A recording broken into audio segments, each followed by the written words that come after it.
Hello বন্ধুরা, আমি সুজিত। আপনারা দেখছেন Sujit computer technical help channel. বন্ধুরা, 1 আগস্ট থেকে ইউপিআই এর 5টি বড় পরিবর্তন। জানুন কি কি নতুন নিয়ম আসতে চলেছে। কারণ দেখুন, আপনারা যে ফোনপে ব্যবহার করছেন, এই ফোনপে কিন্তু নতুনভাবে আপডেট করে দিয়েছে সরকারের তরফ থেকে, যার ফলে কিন্তু অনেকগুলো নিয়ম বেঁধে দিয়েছে। আপনাদেরকে কয়েকটা নিয়ম বেঁধে দিয়েছে, সেই নিয়মগুলো জেনে নিতে হবে, নাহলে কিন্তু অতিরিক্ত চার্জ আপনাদেরকে পে করতে হতে পারে। কারণ সরকার এই ফোনপের উপরে কিন্তু অনেকগুলো নতুন নিয়ম আনতে চলেছে। কি নিয়মগুলো আনতে চলেছে তা নিয়ে কিন্তু বিস্তারিত আজ আমি আপনাদের সঙ্গে আলোচনা করব। যদি আমার এই ভিডিওটি আপনাদের ভালো লেগে থাকে, অবশ্যই আমার এই চ্যানেলটা সাবস্ক্রাইব করবেন এবং পাশে থাকা বেল আইকন টিপে অল অপশানটি অন করে রাখবেন, যাতে এরকম নতুন নতুন আপডেট আপনারা সবার আগে পান। এবার আসবো মূল বিষয়ে। দেখুন কি বলেছে। ইউপিআই ব্যবহারকারীদের জন্য একাধিক নতুন নিয়ম আনতে চলেছে রিজার্ভ ব্যাঙ্ক অফ ইন্ডিয়া এবং national payment corporation of India, মানে এনপিসিআই। আগামী 1 আগস্ট 2025 থেকে ইউপিআই ব্যবহারকারীদের জন্য একাধিক নতুন নিয়ম আনতে চলেছে রিজার্ভ ব্যাঙ্ক অফ ইন্ডিয়া ও national pension corporation of India. আগামী 1 আগস্ট 2025 থেকে এই নতুন ইউপিআই নির্দেশিকাগুলি কার্যকর হতে চলেছে। ইউপিআই সার্ভারে অতিরিক্ত লোড কমানো এবং ডিজিটাল লেনদেনের নিরাপত্তা আরও জোরদার করাই এই পরিবর্তনের প্রধান লক্ষ্য। মানে বুঝতেই পারছেন, আরও সিকিউর, মানে আরও যাতে আপনাদের যে লেনদেনগুলো সঠিকভাবে হয়, বা যে সিকিউরটা কতটা পরিমাণে রয়েছে তাকে আরও বাড়িয়ে তোলার জন্য কিন্তু এই আপডেটটা আনতে চলেছে সরকারের পক্ষ থেকে।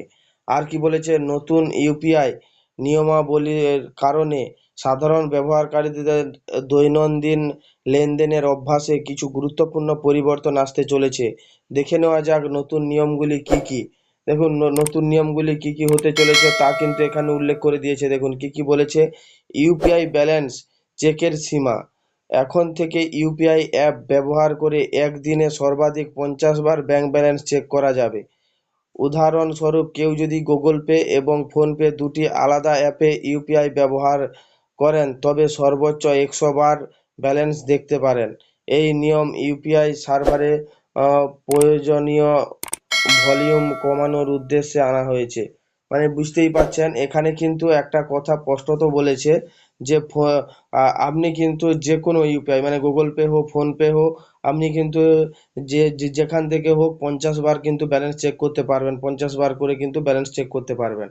আর কি বলেছে, ব্যাংক অ্যাকাউন্ট ও মোবাইল নাম্বার লিংক চেকের সীমা। ব্যাংক অ্যাকাউন্টের সঙ্গে মোবাইল নম্বর সঠিকভাবে লিংক রয়েছে কিনা সেটা দিনে সর্বাধিক 25 বার চেক করা যাবে। নতুন ব্যবহারকারীদের ক্ষেত্রে ইউপিআই সেটআপের সময় প্রথমবার ব্যাংক নির্বাচন করতে সম্মতি মানে জানাতে হবে। বুঝতে পারছেন বন্ধুরা, মোটামুটি আপনাদেরকে কিন্তু এই যে কয়েকটা আপডেট, এটা কিন্তু জেনে নিতে হবে।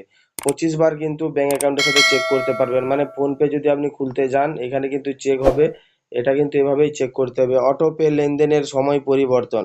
বর্তমানে অনেক অ্যাপের মাধ্যমে ইউপিআই অটো পে ম্যান্ডেট দেওয়া আছে, কিন্তু এবার থেকে এই ধরনের অটো পে লেনদেন ব্যাংকের পিক আওয়ার্স আর হবে না। মানে বুঝতেই পারছেন, অটো পেটা আর কিন্তু হবে না। শুধুমাত্র নন পিক আওয়ার্সের সময় এই ধরনের অটো ডেবিট কার্যকর হবে। ফলে পেমেন্ট সিস্টেমে অতিরিক্ত চাপ কমবে। মানে বুঝতেই পারছেন, ট্রানজেকশন স্ট্যাটাস চেকের নতুন নিয়ম। কোনো পেমেন্ট আটকে গেলে বা পেন্ডিং দেখালে এবার থেকে ব্যবহারকারীদের সর্বোচ্চ 3 বার চেক করতে পারবেন যে এই লেনদেন সম্পন্ন হয়েছে কিনা, এবং প্রতিবার চেক করার মধ্যে অন্তত 90 সেকেন্ডের ব্যবধান রাখতে হবে। ব্যাংক ও ইউপিআই অ্যাপগুলির জন্য বিশেষ নির্দেশিকা। সব ব্যাংক এবং ইউপিআই সার্ভিস প্রোভাইডার, যেমন গুগল পে, ফোনপে, পেটিএম ইত্যাদিকে এনপিসিআই এর তরফে নির্দেশ দেওয়া হয়েছে তাদের এপিআই সিস্টেমে নজরদারি বাড়াতে। যদি কোনো অ্যাপ বা ব্যাংক এই নিয়ম মানতে ব্যর্থ হয়, তাহলে তাদের বিরুদ্ধে জরিমানা, সীমাবদ্ধতা এবং প্রয়োজনে অ্যাপ ব্যান করার মতো কড়া ব্যবস্থা নেওয়া হতে পারে।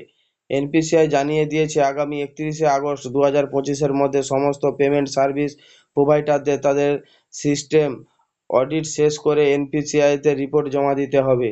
এই নতুন ইউপিআই নিয়মগুলি সাধারণ ব্যবহারকারীদের নিরাপত্তা এবং দেশের ডিজিটাল পেমেন্টের ইকোসিস্টেমকে আরও সুরক্ষিত ও কার্যকর করার জন্যই আনা হচ্ছে। তাই 1 আগস্ট থেকে ইউপিআই ব্যবহার করার সময় এই নিয়মগুলি মাথায় রাখুন।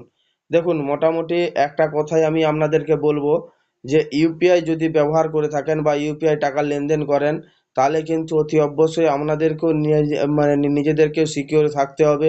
কারোর সাথে কোনো পাসওয়ার্ড শেয়ার করবেন না, কোথাও কোনো ওটিপি শেয়ার করবেন না, নাহলে কিন্তু আপনাদের টাকা অ্যাকাউন্টে আর থাকবে না। হ্যাঁ বন্ধুরা, যা এই আপডেটটা আমি এই জন্যই দিলাম যে কয়েকটা নির্দেশিকা কিন্তু খুব ভালো করেছে, তাতে কিন্তু অনেক সাধারণ মানুষের টাকা আরও সিকিউর হবে, এটা কিন্তু আমিও আশা করছি। হ্যাঁ বন্ধুরা, যদি আমার এই ভিডিওটি আপনাদের ভালো লেগে থাকে অবশ্যই আমার এই চ্যানেলটা সাবস্ক্রাইব করবেন এবং পাশে থাকা বেল আইকন টিপে অল অপশানটি অন করে রাখবেন, যাতে এরকম নতুন নতুন আপডেট আপনারা সবার আগে পান। থ্যাংক ইউ বন্ধুরা, ধন্যবাদ।